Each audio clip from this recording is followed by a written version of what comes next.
ज्योतिष विषय का लाभ लेने के लिए कृपया हमारे चैनल को सब्सक्राइब करें और इस घंटी को दबाना कृपया ना भूलें और वीडियो को शेयर अवश्य करें।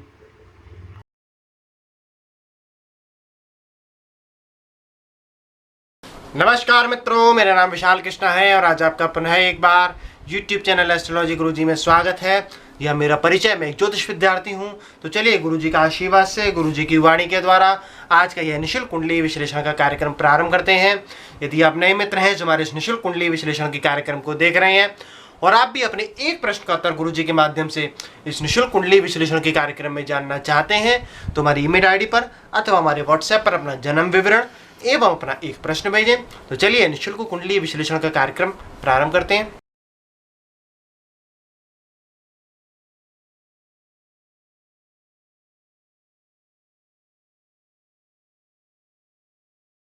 अब इस निःशुल्क कुंडली विश्लेषण के कार्यक्रम की जो सर्वप्रथम कुंडली है वो है रॉकी चौधरी जी की। गुरु जिनकी जन्मतिथि है 11 नवंबर सन 1993, जन्म समय है प्रातःकाल 5:15, जन्म स्थान भरतपुर राजस्थान। गुरुजी रॉकी जी का आपसे प्रश्न है कि गुरुजी मुझे कौन सा व्यापार सुटेबल रहेगा, कृपया अपन के प्रश्न का उत्तर प्रदान करें। रॉकी चौधरी 11 नवंबर 1993 में 5:15 पर प्रातःकाल आपका जन्म हुआ है। हस्त नक्षत्र में कन्या राशि है, तुला लग्न है। व्यापार से संबंधित आपने प्रश्न पूछा है कि आपको कौन सा व्यवसाय करना चाहिए। मिस्टर रॉकी, आपका शनि सबसे प्रबल है, मजबूत है, धन देने की स्थिति में है। आप शनि से संबंधित व्यापार करें, सफलता मिलेगी। नमस्कारम। अब इस निःशुल्क कुंडली विश्लेषण के कार्यक्रम की जो द्वितीय कुंडली है वो है नमन वाजपेयी जी की। गुरुजी की जन्म तिथि है 9 मार्च सन 1997, जन्म समय है रात्रि के 12:45, जन्म स्थान कानपुर उत्तर प्रदेश। गुरुजी नमन वाजपेयी जी का आपसे प्रश्न है कि गुरुजी कौन से फील्ड मेरे लिए सही रहेगा आगे जीवन जीने के लिए, कृपया अपन के प्रश्न का उत्तर प्रदान करें। नमन वाजपेयी 9 मार्च 1997 में रात्रि 12:45 पर जन्म हुआ है। पूर्वा भाद्रपद नक्षत्र में, कुंभ राशि है, वृश्चिक लग्न है। आगे आपको किस क्षेत्र में बढ़ना चाहिए, करना चाहिए, जिससे कि जीवन की कठिनाइयाँ दूर हों, जानना चाहा है आपने। वाजपेयी जी, आपका मंगल बहुत अच्छा है क्योंकि वो लग्न का स्वामी है। लगन का स्वामी है, इसलिए वो अच्छा है, लाभ स्थान में बैठा हुआ है। मंगल से संबंधित विद्या का, व्यवसाय का, सर्विस का, डिप्लोमा का चुनाव करें। नमस्कारम। अब इस निःशुल्क कुंडली विश्लेषण के कार्यक्रम की जो तृतीय कुंडली है वो है ज्वलंत परेख जी की। गुरु जी की जन्म तिथि है 24 मई सन 1973, जन्म समय है प्रातःकाल 5:45, जन्म स्थान अहमदाबाद। गुरुजी ज्वलन जी का आपसे प्रश्न है कि गुरुजी मुख्य कुंडली में जो ग्रह होते हैं और चलित कुंडली में ग्रह बदल जाते हैं, चालू है ये। गुरुजी मुख्य कुंडली में जो ग्रह होते हैं और चलित कुंडली में ग्रह बदल जाते हैं, तो क्या चलित कुंडली का सही मानना चाहिए, आप क्या क्या मत है। ज्वलन पारेख 24 मई 1973 में 5:45 पर आपका जन्म हुआ है।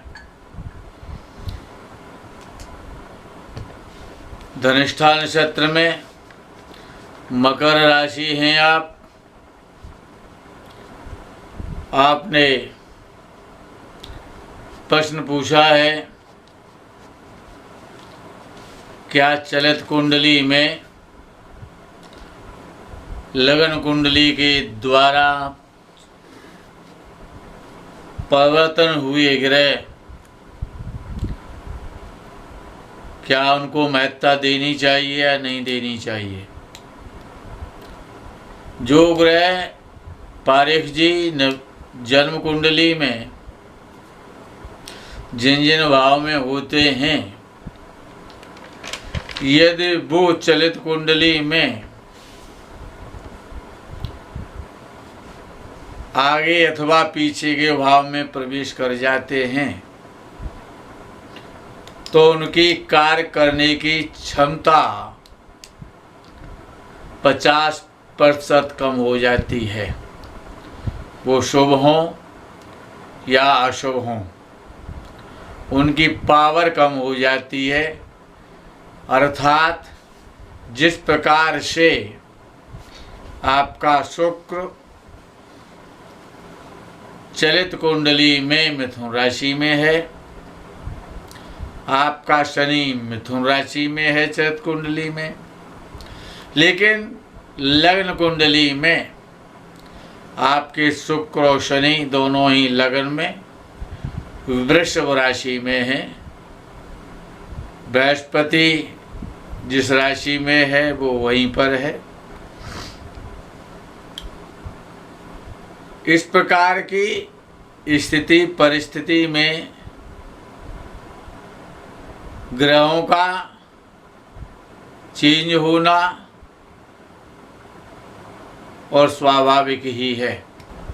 पारेख जी, जो भी ग्रह लग्न कुंडलियों में जिस राशि में होते हैं, यदि वो ग्रह चरित चक्र में जाकर के परिवर्तन कर जाते हैं, जो भी ग्रह परिवर्तन कर जाएगा उसकी कार्य करने की क्षमता कम हो जाती है। अर्थात यदि वृषभ राशि में बुध है और चलित चक्र में जाकर के यदि वो मिथुन राशि में हो जाता है तो वो 50% फल दोनों भावों का देता है।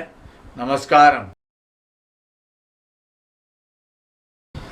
अब इस विशुल कुंडली विश्लेषण के कार्यक्रम की जो चतुर्थ कुंडली है वो है निरंजन शर्मा जी की।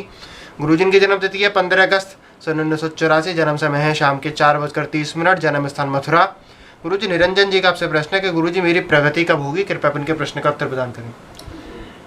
निरंजन शर्मा 15 अगस्त 1984 में शाम को 4:30 पर आपका जन्म हुआ है। उत्तरा भाद्रपद नक्षत्र में मीन राशि धनु लग्न है। आपने प्रश्न पूछा है कि आपकी प्रगति कब होगी। शर्मा जी, प्रगति तब होगी जब शुक्र की दशा खत्म हो जाएगी। शुक्र आपका अच्छा नहीं है, सिंह राशि में बैठा है, भाग्य स्थान में बैठा है, षष्ठेष्ठ भी है, रोग ऋण शत्रु स्थान का स्वामी है। चंद्र की दिशा आएगी, निश्चित रूप से अच्छा रिलीफ लाएगी। शनि आपका बहुत अच्छा है, बृहस्पति आपका बहुत अच्छा है। जब जब इनकी अंतर दशाएं आएंगी आपको लाभ प्राप्त होगा।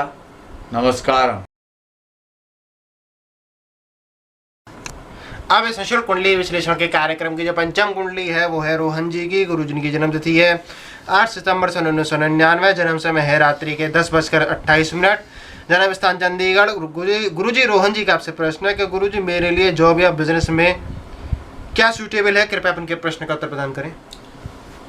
रोहन 8 सितंबर 99 रात्रि 10:28 पर आपका जन्म हुआ। मघा नक्षत्र में सिंह राशि है, वृषभ लग्न है आपका।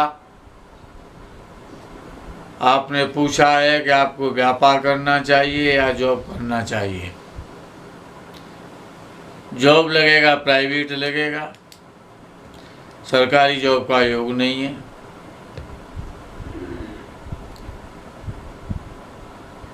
अच्छे व्यापारी बनने का योग है, व्यापार करें, अच्छा लाभ मिलेगा, श्रेष्ठ लाभ मिलेगा। नमस्कार। अब इस निःशुल्क कुंडली विश्लेषण के कार्यक्रम की जो षष्ठ कुंडली है वो है दिनेश शर्मा जी की। गुरुजी की जन्म तिथि है 7 मार्च सन 1987। जन्म समय है प्रातःकाल 4:30, जन्म स्थान जयपुर राजस्थान। गुरुजी दिनेश शर्मा जी का आपसे प्रश्न है कि गुरुजी कृपया उचित मार्गदर्शन करें। दिनेश शर्मा 7 मार्च 1987 में प्रातः 4:30 पर जन्म हुआ है। रोहिणी नक्षत्र में, वृषभ राशि हैं आप, मकर लग्न है। आपने प्रश्न पूछा है उचित मार्गदर्शन करें। शर्मा जी, उचित मार्गदर्शन तो तभी अच्छा लगता है कि जब पैसा आने लगता है, धन आने लगता है तो मन प्रसन्न होता है। वही उचित है और वही मार्ग है हर व्यक्ति का। मार्च 2022 का इंतजार करें।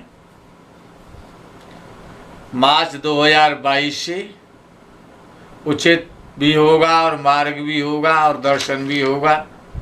नमस्कार।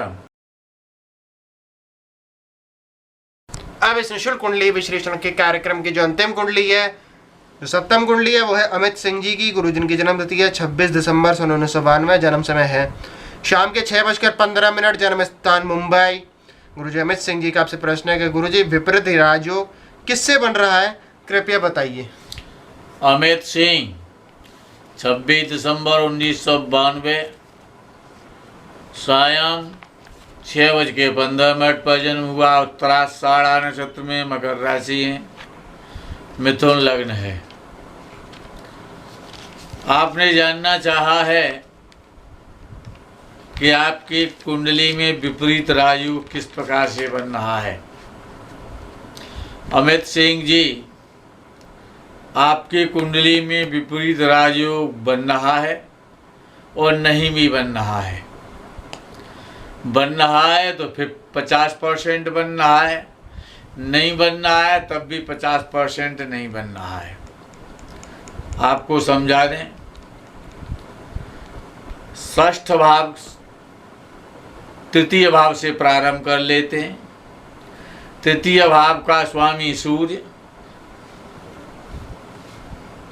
अपने भाव से पंचम भाव में बैठा है, लग्न से केंद्र में बैठा है। 25% योग खत्म हो गया, विपरीत राजयोग सूर्य के कारण। षष्ठ भाव पर विचार करते हैं तो षष्ठ भाव में लग्नेश बैठा है और षष्ठेश लग्न में बैठा है। ये षष्ठेश और लग्नेश का परिवर्तन योग तो है, जो कि अशुभ माना जाता है, खराब माना जाता है, लेकिन इसमें कोई विपरीत राजयोग का लक्षण नहीं आता है। षष्ठेश षष्ठ में बैठा होता, तृतीय में बैठा होता, अष्टम में या द्वादश में बैठता तो मंगल ने और सूर्य ने 50% आपका विपरीत राजयोग खत्म कर दिया। आगे चलते हैं। अष्टमेश अष्टम में बैठा है शनि, ठीक है, लेकिन साथ ही साथ भाग्येश भी है। चलो हम मान लें कि भाग्य स्थान से और द्वादश भाव में है तो बात मान ली जाएगी, भाग्य स्थान से द्वादश भाव में होने के कारण। तो शनि ने आपको 25% विपरीत राजयोग बनाया।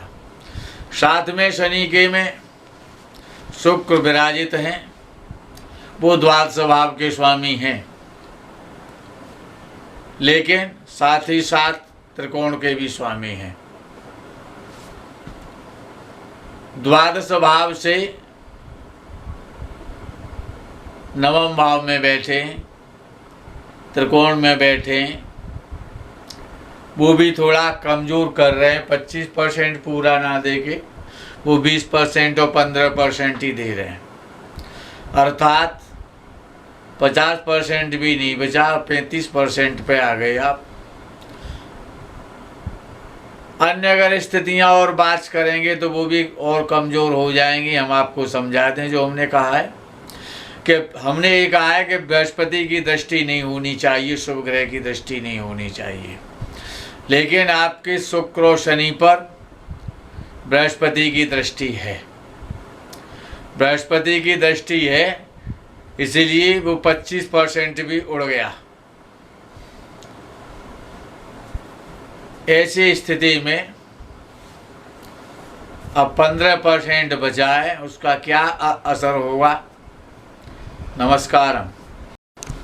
अच्छा मित्रों, आज का यह निःशुल्क कुंडली विश्लेषण का कार्यक्रम यहीं संपन्न होता है। तो जिन भी मित्रों की कुंडलियां अभी शेष रह गई हैं, उन कुंडलियों के एक प्रश्न के उत्तर गुरुजी भविष्य के निःशुल्क कुंडली विश्लेषण के कार्यक्रम में अवश्य प्रदान करेंगे। इसलिए कृपया प्रतीक्षा करें और हमें आज्ञा दें। प्रणाम। हर हर महादेव, बम बम बोले, नमः शिवाय, जय गो माता की।